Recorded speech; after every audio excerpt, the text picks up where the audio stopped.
जी तीसरी ये इस तरह फिर वो अपनी पोजीशन जो है और वेलोसिटी जो है अपडेट करता रहता है।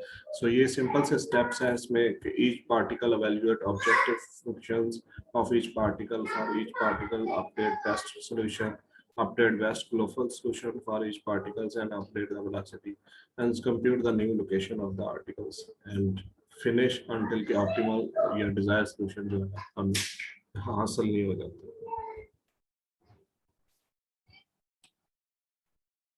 जी वेलोसिटी अपडेट इक्वेशन है मेन। अभी जो मैंने इक्वेशन मॉडिफाई किया है वो भी यही इक्वेशन है और नई इक्वेशन एक बिल्ड किया जिसकी वजह से रिजल्ट्स टोटल चेंज हो गए और एप्लीकेशंस पे उसका मेजर इफेक्ट हुआ। सो वेलोसिटी अपडेट इक्वेशन है ये velocity of position, not only velocity, ये पोजीशन अपडेट भी है। जो सेकंड आप इक्वेशन निचली लाइन में देख रहे हैं वो पोजीशन की है। सो वेलोसिटी अपडेट इक्वेशन में ये आपके पास सिंपल से है, WI इनर्शिया वेट है, एक पैरामीटर है जिसकी वजह से इसका जो ग्लोबल बेस्ट और लोकल बेस्ट पे बड़ा इसका इफेक्ट पड़ता है। मींस ये अपना ऑप्टिमल सॉल्यूशन की तरफ इनर्शिया वेट की एडजस्टमेंट की वजह से बहुत इजीली उसको मूव करता है और मूव करने के साथ साथ अपना ऑप्टिमल और डिजायर्ड सॉल्यूशन गेन करता है।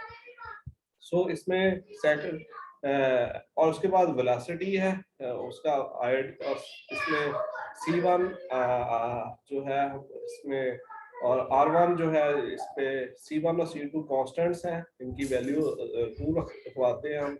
और R1 और R2 जो है रैंडम वेरिएबल, आप रोबस्ट कह सकते हैं, रैंडम कह सकते हैं, तो रैंडम वेरिएबल्स हैं, इनकी वैल्यूज वेरी करती है 0 से 1 के दरमियान में। सो आगे है जी हमारे पास पोजीशन बेस्ट और ग्लोबल बेस्ट, P बेस्ट और G बेस्ट। सो पोजीशन बेस्ट P बेस्ट वही है जो भी हमने एग्जांपल में डिस्कस किया था कि एक पार्टिकल है, एक ऑब्जेक्ट है, वो अपने डिजायर्ड सॉल्यूशन की तरफ मूव कर रहा है तो वो अपनी जो पोजीशन है उसको अपडेट करता जाएगा और एक डिजायर्ड सॉल्यूशन पे जब चला जाएगा तो वो उसका ग्लोबल बेस्ट हो जाएगा। तो इस और जब वो उस पोजीशन पे जाएगा तो उस पोजीशन को कैसे अपडेट करेगा, वो हमारे पास ये पोजीशन आईडी न्यू और पोजीशन आईडी ओल्ड और वेलोसिटी न्यू आईडी, यानी कि हमारे पास जो ओल्ड पोजीशन होगी उसको वेलोसिटी न्यू में उसको ऐड कर देगा तो वो हमारे पास जो न्यू पोजीशन आ जाएगी। कैसे हमारे पास लेट से ये आप बर्ड की बात करें तो ये डिफरेंट बर्ड है, ये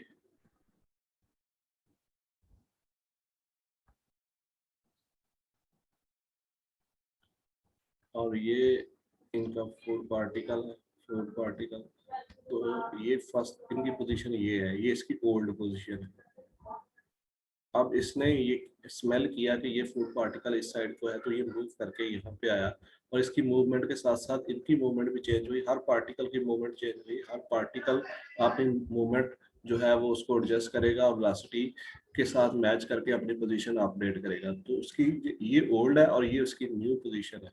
तो न्यू पोजीशन हम फाइंड कैसे करते हैं? न्यू पोजीशन जो है वो वेलोसिटी न्यू का आईडी और उसका ओल्ड आईडी जो है और प्लस वेलोसिटी को प्लस करेंगे तो हमारी उसकी न्यू पोजीशन जो है वो हम फाइंड कर पाएंगे। सो D is the dimension and C is the cognition parameters and which represent how much the particle trusts its own past experience. C2 is the social parameters and which represent how much the particle trusts the swarm. R1 and R2 are the random numbers and W is the inertia weight. So these are the parameters of the basic particle swarm optimization जो आपकी उसकी एक equation है उसका ये basic particles है और basic parameters है। सारे के सारे पैरामीटर जो है एक दूसरे पे डिपेंडेंट है। जैसे कि मैंने अभी पोजीशन की बताया कि ओल्ड पोजीशन और न्यू पोजीशन को कैसे फाइंड आउट करना है और न्यू पोजीशन जो है वो ऑप्टिमल सॉल्यूशन की तरफ मूव करती है और वो ओल्ड सॉल्यूशन से ही न्यू पोजीशन पे जाते हैं और उससे ऑप्टिमल सॉल्यूशन या फिटनेस फंक्शन फाइंड आउट करने की ट्राई करते हैं।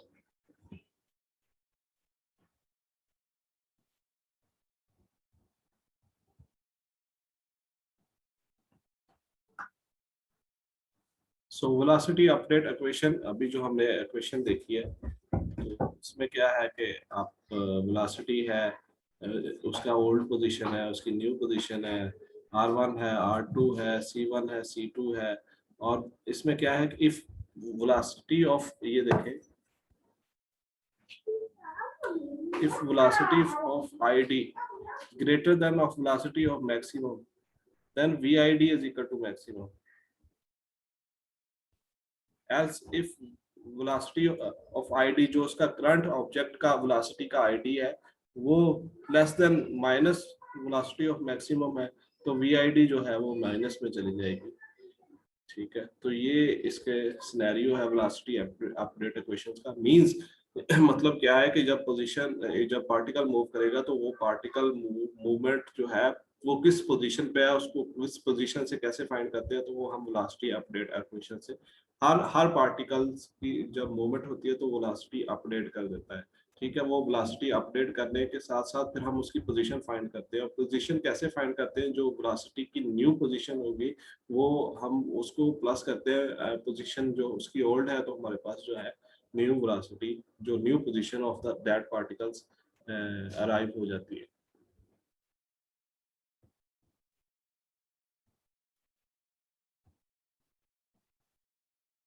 सो वेलोसिटी अपडेट इक्वेशन इसमें है कि मॉडिफाई स्ट्रेटजी, इसमें सब लोगों ने वेलोसिटी इक्वेशन में मॉडिफाई, जितनी भी इनर्शिया वेट को आप चेंज करेंगे तो वो भी वेलोसिटी जो अपडेशन इक्वेशन है उसमें मॉडिफाई है। तो ये किसी ने एक वर्जन था बाय फान, उसने इसको मॉडिफाई कर दिया है, और इसमें नेक्स्ट क्लास में मैं अपना मॉडिफाइड वर्जन भी आपको शो करवाऊंगा।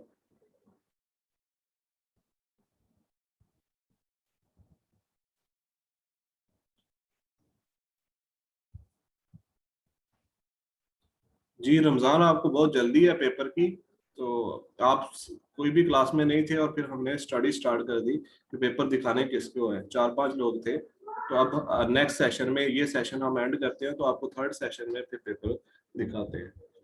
सो वेलोसिटी है इसमें इसमें वही इक्वेशन है, वेलोसिटी आई जो है उसका आईडी है, उसका ओल्ड पोजीशन है, उस पे पास C1 है, C2 है हमारे पास, और उसमें इफ ये एक सिनेरियो हमने चेंज कर दिया, इफ वेलोसिटी का आईडी जो है वो टाइम इंटरवल जो है हमारे पास टी मैक्सिमम और टी मिनिमम का इसमें कॉन्सेप्ट है, तो उसको मल्टीप्लाई करते हैं वेलोसिटी की मैक्सिमम वैल्यू से, तो उसकी जो वैल्यू होती है वो मैक्सिमम वैल्यू से उसको डिवाइड करके तो हमारे पास जो उसकी अपडेट इक्वेशन आ जाती है। सो इसमें अगर उसको जो टाइम ड्यूरेशन है नंबर ऑफ करंट आइट्रेशन का, और टी जो है मैक्सिमम नंबर ऑफ आइट्रेशन होती है, तो पोजीशन जो उसकी कांस्टेंट पोजीशन है वो चेंज होती है।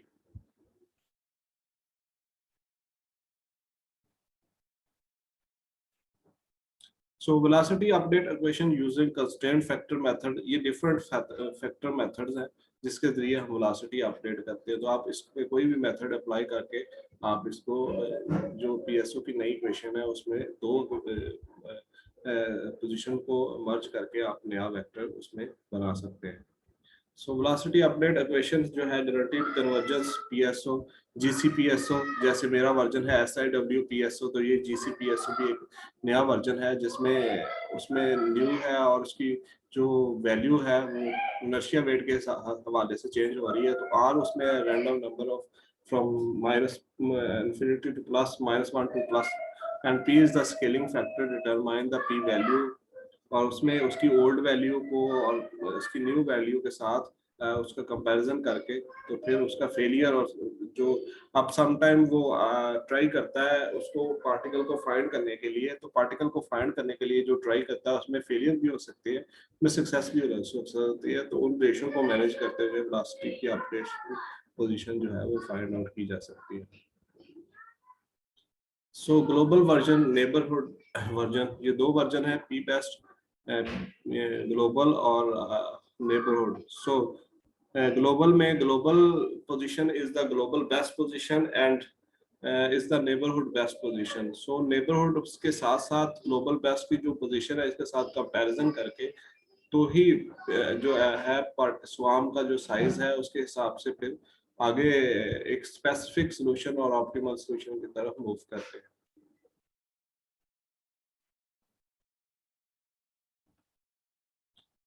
जी मोस्ट इम्पोर्टेंट इनर्शिया वेट जो कि मेरी रिसर्च का भी मेन यही था कि मैंने इनर्शिया वेट को चेंज कर दिया। So large inertia weight facilitates the global exploration. ये ग्लोबल एक्सप्लोरेशन, मैंने इनर्शिया वेट को चेंज किया और साथ लोकल एक्सप्लोरेशन के लिए मैंने gradient based local search use की।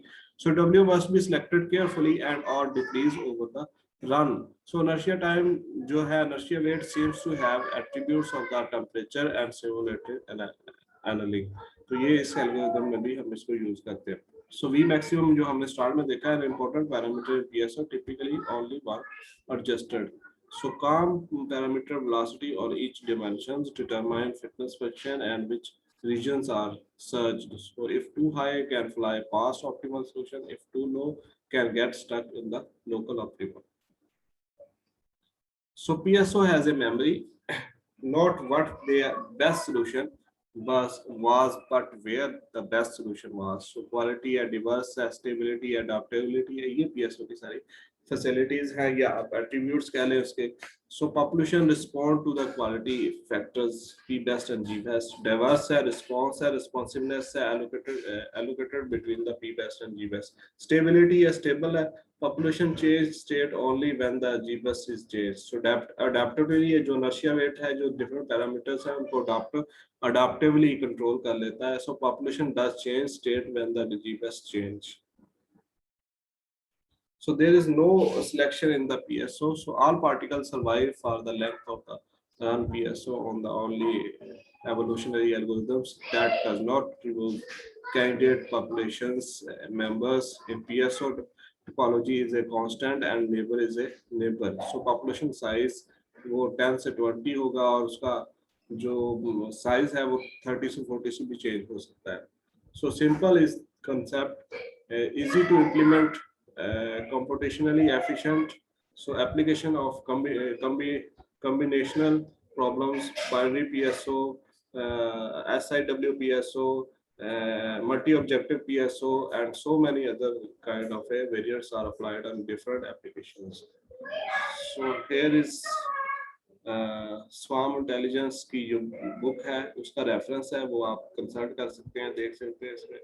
और ये कोई क्वेश्चन है इसके बारे में पार्टिकल स्वार्म ऑप्टिमाइजेशन के, अभी इसके और 2-3 वर्जन और भी हैं, वो भी हम अभी डिस्कस करते हैं, लेकिन इसके हवाले से कोई क्वेश्चन है आपको तो वो क्वेश्चन पूछ सकता है।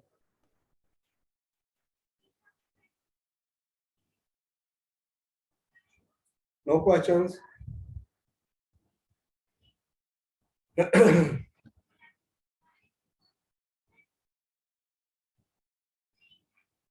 जी कोई आज का लेक्चर अभी तक पार्टिकल स्वार्म ऑप्टिमाइजेशन किसी को कोई समझ आई है जैन के अलावा तो वो मुझे बताए, ताकि मुझे भी खुशी हो कि अभी तक हमने तीसरा चौथा टॉपिक हमारा चल रहा है। पहला आर्टिफिशियल न्यूरल नेटवर्क्स था, उसकी हमने सिमुलेशन भी देखी और फिर हम जेनेटिक एल्गोरिथम हमने डिटेल से डिस्कस किया, उसकी सिमुलेशन भी देखेंगे नेक्स्ट क्लास में।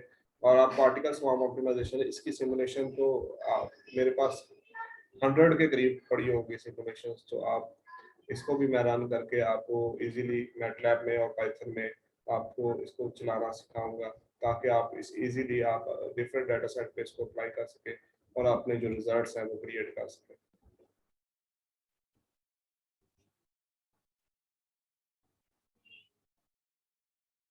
जी क्या होता है particle swarm optimisation?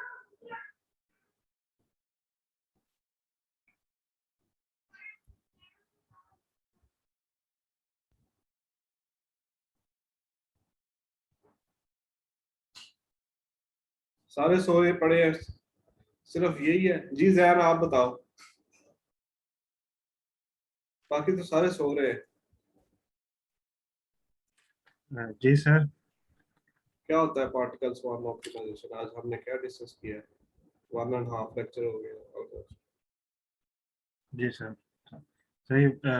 Particle swarm optimisation में हम इसमें ये होता है कि हम एक नंबर ऑफ ग्रुप होता है जिसमें एक जो नंबर 1 होता है वो दूसरों के लिए पाथ में आता है, बाकी जो दूसरे होते हैं वो इसको फॉलो करते हैं। और इसके अलावा आपने इसको बताया था कि ये जेनेटिक एल्गोरिथम और पीएसओ दोनों तकरीबन सेम है। इनमें जो कॉमन थिंग है दोनों में वो ये है कि स्वार्म साइज जो जेनेटिक और पीएसओ में दोनों में होता है, फिटनेस फंक्शन और पॉपुलेशन, ये दोनों में सेम होती है। उसके अलावा जो इन दोनों में कॉमन नहीं होती वो उसमें यह है कि जेनेटिक में क्रॉसओवर म्यूटेशन होता है, लेकिन पीएसओ में ये नहीं होती। और इसके अलावा आपने बताया था कि एक्सप्लोरेशन को अवॉइड करने के लिए हम पीएसओ को कंबाइन करते हैं लोकल सर्च से और उसके ग्लोबल सर्च से।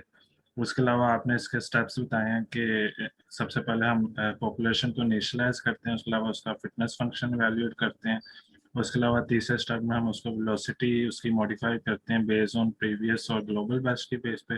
लास्ट स्टेप में हम उसको टर्मिनेट करते हैं सम कंडीशन। उसके अलावा उसके बाद आपने उसका एल्गोरिथम बताया था कि जिसमें आपने बताया था कि हम सबसे पहले लोकेशन और वेलोसिटी को इनिशियलाइज करते हैं, उसके अलावा रिपीट के स्टेप्स में हम उसके सबसे पहले पार्टिकल को जो है उसके इवैल्यूएट करते हैं ऑब्जेक्टिव फंक्शन को। उसके अलावा हम उसके दूसरे स्टेप में उसके बेस्ट सॉल्यूशन अपडेट करते हैं और तीसरे में हम उसको कंप्यूट करते हैं न्यू लोकेशन की पार्टिकल की बेस और उसके लास्ट स्टेप में हम उसको फिनिश करते हैं। उसके जी अलावा बाद में आपने ये ठीक है, थैंक यू जैन, आपने इसको सारा कंप्यूट कर दिया और ठीक किया। आप एक दफा दोबारा अगर आप देखेंगे, आप इसको दोबारा रिकॉर्डिंग देख लेंगे तो आपको अंडरस्टैंडिंग हो जाएगी पार्टिकल स्वार्म ऑप्टिमाइजेशन की। तो बेसिकली ये बेसिक कंसेप्ट था, बड़ा आप क्या कहते हैं ड्राई सा है पार्टिकल स्वार्म ऑप्टिमाइजेशन। जब मैंने इस पे रिसर्च स्टार्ट की तो बड़ा ऑकवर्ड सा लग रहा था, लेकिन with the passage of time जब मैं इनकी इसकी इक्वेशन के साथ खेलना स्टार्ट हो गया और जब मुझे चीजें समझ आनी स्टार्ट हो गई तो मुझे लगा कि ये बड़ा आसान है। तो थोड़ी सी थ्योरी, इसीलिए कहते हैं कि थ्योरी बहुत इंपॉर्टेंट है। अगर आप थ्योरी थोड़ी सी अंडरस्टैंड कर पाओ तो फिर आप उसके साथ बड़ा इजीली घुल मिल जाते हो। तो ये बड़ा अच्छा बेसिक एल्गोरिथम है पार्टिकल स्वार्म ऑप्टिमाइजेशन का। इसके बाद इसके कॉम्प्लेक्स वेरिएंट्स बहुत ज्यादा आ गए हैं। तो कॉम्प्लेक्स वेरिएंट्स का जो रियल वर्ल्ड पे इसका इफेक्ट बड़ा है। तो रियल वर्ल्ड में आप जाके देखें कि हाँ दूसरी इसकी पावर में, इलेक्ट्रॉनिक्स में, particle swarm optimization, for the optimization, किसी भी किस्म के टफ ऑप्टिमाइजेशन सिचुएशन को हैंडल करने के लिए, इवन क्लाउड के लिए भी आप इस ये एल्गोरिथम जो है वो यूज हो रहा है। तो इसकी जो एप्लीकेशन है वो वर्सटाइल है, बहुत ज्यादा फील्ड्स में इसकी एप्लीकेशन यूज हो रही है। और ये इसका बेसिक कंसेप्ट था पार्टिकल स्वार्म ऑप्टिमाइजेशन। जी किसी को कोई क्वेश्चन है इसके बारे में पूछे, वरना फिर आगे मूव कर रहे हैं। Know questions.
जी थोड़ा सा आगे इसको मूव करते हैं हमारे पास पार्टिकल स्वार्म ऑप्टिमाइजेशन को। तो lending of the birds, flocks, and function optimization and thinking in is social and collisions are allowed or not allowed.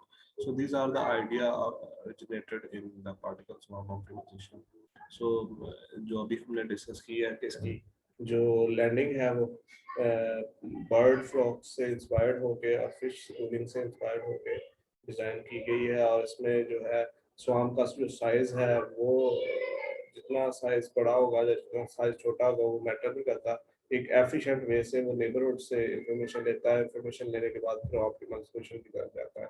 So functions optimisation, अब जिसमें डिफरेंट फंक्शन ऑप्टिमाइजेशन के फंक्शंस हैं, जिसमें सिंपल एक sphere है, एक्ली है, रोथनब्रोक है, ये सिंपल या आप कह लें वन डिमेंशन है, या और इसमें फिर आगे जाके multi dimensions optimization algorithm functions हैं, फिर आगे जाके कॉम्प्लेक्स ऑप्टिमाइजेशन फंक्शंस हैं।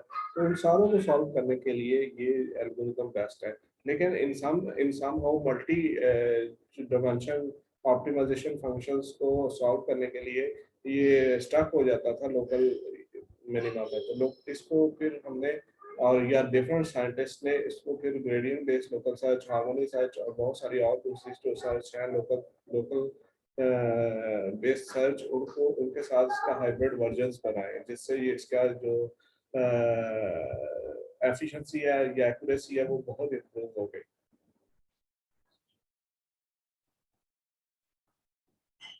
सो सिंपल मॉडल है जी, स्वार्म ऑफ पार्टिकल्स है, position in a solution space है, new position by the random steps and direction towards the current optimum. So multi dimension functions हैं इसमें, जिसमें अभी मैंने मल्टी मॉडल फंक्शंस की बात की है। तो उसमें ये है कि आप स्वार्म का जो साइज है वो उसको मल्टी डिमेंशन में स्टक हो जाता था लोकल और ग्लोबल मिनिमा में। तो उसको सॉल्व करने के लिए न्यू जो वेरिएंट्स हैं उसको बड़े फ्रूटफुल हैं।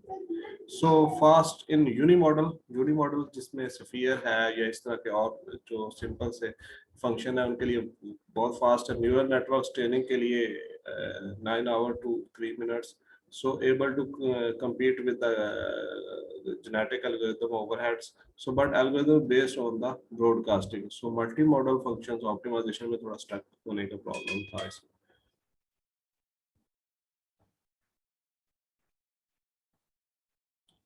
So algorithm updates कैसे, storage of individual best or move between the individual and global best. So construction factors होते हैं इसमें, tracking changing extrema, local or global extrema. So breed and subpopulations, so combine with the इसमें different PSO के evolutionary algorithm के साथ combine किया है, comparison किया है तो PSO का genetic algorithm के साथ। so diversification है। आगे है जी हाइब्रिड PSO, जो कि डिफरेंट वर्जन्स जो PSO के है वो हाइब्रिड P बेस्ट और G बेस्ट को बैलेंस करने के लिए, एक्सप्लोरेशन और एक्सप्लोरेशन को बैलेंस करने के लिए हाइब्रिड अप्रोचेस यूज होती हैं। So step select breeding populations and select two random parents and replace parents by offsprings or offspring creations और एथेरेमिक क्रॉसओवर कॉम्पोजिशन एंड बेस्ट। ये क्या है कि हाइब्रिड मेथड जो कि क्रॉसओवर और म्यूटेशन इसमें नहीं है, तो इसमें क्रॉसओवर और म्यूटेशन की जो एट्रीब्यूट्स हैं वो ऐड करके हम ऑफस्प्रिंग को चेंज करके, मींस हम पॉपुलेशन को चेंज करके, पॉपुलेशन को म्यूटेट करके, पॉपुलेशन को क्रॉसओवर करके, तो हम डिफरेंट जो है उसको यूज करने की कोशिश करते हैं।